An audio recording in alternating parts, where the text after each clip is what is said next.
avec Patrick Lapalme. Certainement Patrick Lapalme de chez Remax Prestige. Bon matin, Patrick. Hey, bon matin, Sylvain. Tu vas bien? Hey, très bien, toi? Oui, on va parler ce matin de pondération du taux hypothécaire. Oui. Ce qu'il faut aussi savoir, là, c'est un peu drôle ce matin, c'est une histoire de cas un peu. C'est pas parce qu'on vend des propriétés, là, qu'on est courtier immobilier, qu'on n'a pas de connaissances en hypothèque et ces choses-là. Fait que aussi, on est là pour vous suggérer, vous donner des trucs. Que donc, rencontre avec un client et puis on discute de la vente de la propriété. Et on parle de pondération d'hypothèque. C'est quoi la pondération d'hypothèque? C'est quelque chose qui est méconnu de la majorité des gens qui ont des hypothèques, mais ça peut être très intéressant parce que si on fait un recul, avant les taux hypothécaires qui soient dans ces taux, présentement là, 1,84, on est dans ces gammes-là de taux, il y avait des taux qui étaient beaucoup plus élevés. Vous auriez pu signer, là, 3 ans, 4 ans, une hypothèque. Avec l'exemple de ce matin, c'est un 4,79. C'est un peu élevé, mais il y a eu des remises en argent là-dessus. Donc, on peut comprendre un peu le principe. Mais là, ce qui est intéressant avec la pondération de l'hypothèque, on recule dans le temps. Vous avez signé une hypothèque avec l'exemple de ce matin, 4,79 sur 5 ans. Donc, il nous reste un terme de l'hypothèque pour le terminer de 25 mois. Mais le taux présentement est à 1,84 sur l'institution financière auquel on a travaillé notre dossier. On voit un gros différentiel entre les deux. On va aller faire une pondération du taux hypothécaire et vous allez voir, il y a une magie qui peut s'opérer là. Les institutions financières, naturellement, il faut les appeler, il faut leur poser des questions pour voir s'ils sont admissibles à ces choses-là, tout dépendant de l'hypothèque, du produit hypothécaire que vous avez signé. Mais dans le cas où on pense ce matin, c'était actif. On pouvait le faire. Donc, avec notre terme de 5 ans, qui restait un 25 mois, on a pris le taux du marché présent à 1,84 et on a pondéré le taux.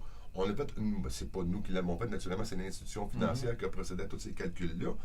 Donc, ça nous a donné un taux aujourd'hui de 3,10. Le différentiel entre le 5,79 et le 3,10 qui est là présentement nous donne une économie de 400 $ par mois de versement. Donc, avec nos taux d'hypothèque qu'on a présentement là, même si vous reste un terme de 24 mois, de 35 mois, peut-être que ça vaudrait la peine dans votre cas, et naturellement, c'est du cas par cas, d'aller faire votre pondération. Donc, on a re-signé à 3,10 %, l'hypothèque qui était à 4,79.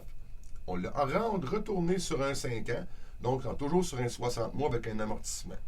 Donc, vous avez présentement là, 2 choix de réponse qui vont s'appliquer à vous. Est-ce que vous allez prendre le 400 $ pour améliorer, tout dépendant s'il y a eu des pertes d'emploi ou des choses comme ça, ou vous allez l'appliquer sur le capital pour réduire votre amortissement du terme de 25 ans. C'est là la mécanique qui est vraiment intéressante à savoir.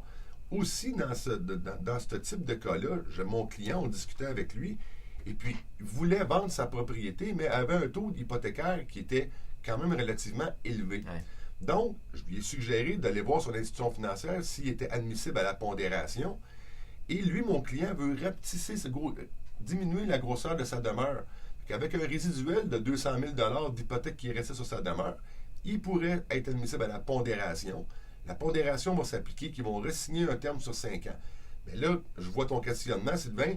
Pourquoi tu re-signes 5 ans si tu veux vendre ta propriété? Mais lui, il reste 200 000 d'hypothèque et il veut se racheter une propriété d'une valeur environ de 275 000. Donc, il n'y aura pas de pénalité si, naturellement, il garde le même taux, même terme, même institution financière. Donc, tous ces paramètres-là vont faire que le client avait une hypothèque beaucoup plus élevée, va pouvoir aller pondérer son hypothèque sans avoir à payer des pénalités sur l'hypothèque naturellement et aller remettre l'hypothèque sur la nouvelle propriété avec une valeur qui va être supérieure, donc il n'y aura pas de pénalité. Advenant le cas qu'il aurait acheté une propriété d'une valeur de 100 000 $ puis qu'il y avait un 200 000 d'hypothèque, la pénalité va s'appliquer sur le 100 000 restant. Donc, encore là, il pourrait avoir, suite au calcul de l'institution financière, vraiment une économie qui pourrait s'appliquer là. Donc, c'est du cas par cas. La pondération, vraiment, pourrait être une très, très belle solution pour vous alléger votre fardeau ou bien même aller avoir un taux d'intérêt qui est beaucoup plus intéressant parce que si votre terme est sur le 5 ans, vous ne pouvez pas re-signer un 5 ans.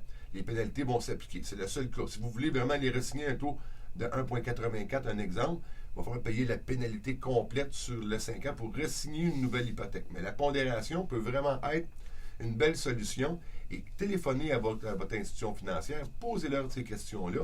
C'est un très bel outil qui existe.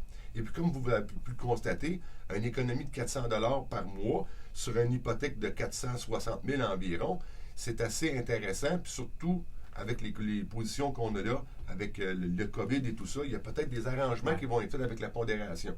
Que soyez aux aguets, parlez avec votre institution financière. Il peut y avoir des trucs qui vont vous amener vraiment à faire des économies. Et aussi peut-être de diminuer votre amortissement de 25 ans, qui vous pourrait la ramener peut-être à un 23-24. Donc, 2 ans moins de payer en pondérant sur un temps de 25 ans, c'est vraiment apprécié. Là. C'est le genre de truc que peut vous donner un professionnel de l'immobilier, un courtier immobilier. Patrick Lapanne, si on veut te joindre. Bien, facilement au 450-499-5544, sur ma chaîne YouTube, naturellement, toutes les chroniques immobilières sont disponibles et sur le Facebook, naturellement. Patrick Lapanne, un but, une passion. Vendu! Oui, monsieur.